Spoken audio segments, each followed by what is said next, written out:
Hello दोस्तों, नमस्कार। आज इस नए महीने की शुरुआत के साथ ही दिन सोमवार मुख्य समाचार में देश भर की तमाम बड़ी खबरों पर नजर डालते हैं। देखिए दोस्तों, एक तो आज के दिन को नेशनल न्यूट्रिशन डे यानी राष्ट्रीय पोषण दिवस के रूप में मनाते हैं और विश्व पत्र लेखन दिवस भी मनाते हैं।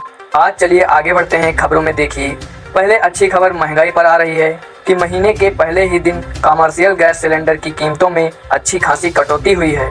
हर महीने की पहली तारीख को आपको पता होगा, ऑयल मार्केटिंग कंपनियों की तरफ से गैस सिलेंडर के दाम में या तो कटौती की जाती है या रिवाइज किया जाता है। तो इस बार भी 51 रुपये तक LPG गैस सिलेंडर की कीमतों में कटौती की गई है। हालांकि ये कटौती सिर्फ 19 किलोग्राम वाले कमर्शियल गैस सिलेंडर की कीमतों में हुई है। तो इस बदलाव के बाद अब दिल्ली में जो कमर्शियल गैस सिलेंडर वो 1580 रुपये में मिलेगा, जबकि अभी तक दिल्ली में कमर्शियल सिलेंडर की कीमत 1631 रुपये की है। यह नई कीमतें आज 1 सितंबर से लागू हो चुकी हैं। हालांकि यह सिर्फ 19 किलो वाले कमर्शियल सिलेंडर में कटौती हुई है, जिस सिलेंडर का इस्तेमाल होटल, रेस्टोरेंट वगैरह में किया जाता है।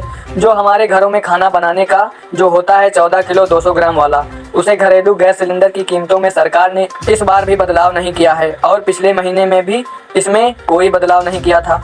तो सरकार को जरूर आम आदमी को महंगाई से राहत देने के लिए घरेलू गैस सिलेंडर में भी कटौती करनी चाहिए। और बाकी दोस्तों, इस महीने सितंबर में 15 दिन बैंक भी बंद रहेंगे, मतलब बैंकों की छुट्टियां रहेंगी अलग अलग राज्यों में, क्योंकि 4 तो रविवार होंगे, संडे की छुट्टियां रहेंगी और 2 शनिवार भी रहेंगे, सेकंड, फोर्थ सैटरडे। तो 6 छुट्टियां तो यही हो गई। इसके अलावा भी अलग अलग जगहों पर 9 दिन बैंकों में कामकाज नहीं होगा, यानी कुल मिलाकर 15 दिन बैंक हॉलीडे रहने वाला है। किस किस तारीख को किस किस वजह से और कहां कहां किन राज्यों में किन जिलों में बैंकों की छुट्टियां रहेंगी, ये RBI द्वारा जारी बैंक हॉलीडे लिस्ट का पूरा कैलेंडर भी आप देख सकते हैं स्क्रीन पर। और बाकी आज 1 सितंबर 2025 से 10 नए नियम, बड़े बदलाव भी लागू होने जा रहे हैं। प्रधानमंत्री नरेंद्र मोदी अभी चाइना के दौरे पर पहुंचे हुए हैं, यहाँ SCO समिट में शामिल हुए और PM मोदी ने चाइनीज राष्ट्रपति शी जिनपिंग को भी भारत आने का न्योता दिया और आतंकवाद से लड़ने में भी चीन का साथ मांगा। आखिरकार कई सालों बाद एक मंच पर दिखे PM मोदी और पाकिस्तानी PM भी, और उनके साथ चाइनीज राष्ट्रपति भी नजर आए। PM मोदी ने चीनी डेलीगेशन के साथ मीटिंग भी की।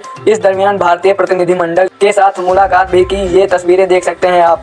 इस मुलाकात में मोदी और शी जिनपिंग ने हाथ मिलाया और भी PM मोदी इस दरमियान दुनिया के कई बड़े दिग्गज नेताओं से मुलाकात किया। ये तस्वीरें आप देख सकते हैं। चाइना पहुंचे PM मोदी ने चाइनीज राष्ट्रपति शी जिनपिंग की पसंदीदा रेड फ्लैग कार में विजिट किया। 1958 में कम्युनिस्ट पार्टी के टॉप लीडर्स के लिए बनी थी, अब चीनी राष्ट्रपति की ऑफिशियल कार है। और PM मोदी के इस चाइना दौरे पर देखिए दुनिया भर की ग्लोबल वर्ल्ड मीडिया का क्या रिएक्शन रहा। CNN ने लिखा कि मोदी को रेड कॉर्पोरेट पर वेलकम मिला चाइना में। तो वहीं NYT ने भी कहा कि ट्रंप से नाराज जिनपिंग अब ताकत दिखा रहे हैं। PM मोदी की चीन यात्रा पर भारतीय विदेश मंत्रालय ने भी प्रेस वार्ता की और भारत के विदेश सचिव बोले कि PM मोदी और जिनपिंग ने माना हमारे साझा हित मतभेदों से कहीं ज्यादा बड़े हैं। भारत चीन में सीमा संबंध और आतंकवादी समेत कई अहम मुद्दों पर चर्चा हुई। PM मोदी और चीनी राष्ट्रपति के बीच चीनी विदेश मंत्रालय ने भी एक बयान जारी करते हुए कहा, सीमा विवाद से अब ऊपर रहे हैं रिश्ते। PM मोदी और शी जिनपिंग के बीच कई अहम बातचीत हुई। PM ने शी जिनपिंग से मुलाकात में कहा कि भारत चीन रिश्ते विश्वास और सम्मान पर आगे बढ़ेंगे। और देखिए, इस मुलाकात पर दुनिया भर के एक्सपर्ट का भी कहना है अब भारत की चिंताओं को समझेगा चाइना। एक्सपर्ट ने दावा किया है भारत के साथ सही रास्ते पर आएगा ड्रैगन। वहीं मोदी और जिनपिंग मुलाकात में हाथी और ड्रैगन को साथ लाने का शी का संदेश मिला। कैलाश मानसरोवर यात्रा और सीधी उड़ानें शुरू करने पर भी सहमति बनी है। वहीं अपनी इस यात्रा के दौरान PM मोदी ने चीन में नेपाल के प्रधानमंत्री KP ओली से भी मुलाकात की।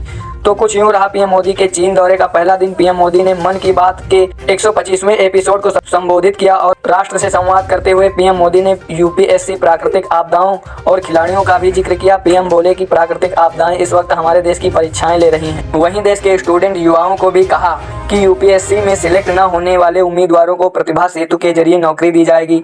और अभी जो हिमाचल, उत्तराखंड, जम्मू वगैरह में प्राकृतिक आपदाएं चल रही हैं, इस पर PM मोदी ने कहा देश की परीक्षा ले रही है प्राकृतिक आपदाएं।